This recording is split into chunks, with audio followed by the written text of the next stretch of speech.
Hi everyone, this is Nirali from JD Customs. So first, when we launched our bobber kit for Super Meteor 650 and Shotgun 650, we absolutely got an overwhelming response.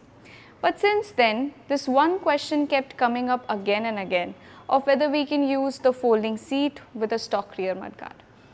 So we listened to it, we worked on it, and we are bringing you the perfect solution for it. Introducing you to the folding seat setup for Super Meteor 650 and Shotgun 650, designed to go seamlessly with your stock rear mudguard. So this seat gives your bike a very cool solo bobber look, and if you are traveling with a pillion, just unfold this and voila, it's a two-seater bike. Come closer, let me show you the details of the seat. This is our rider seat in the black diamond stitch. This is the pillion seat with the same stitching. The main frame.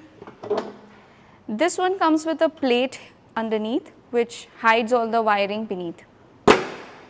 This pillion seat can easily take weight up to 130 kgs.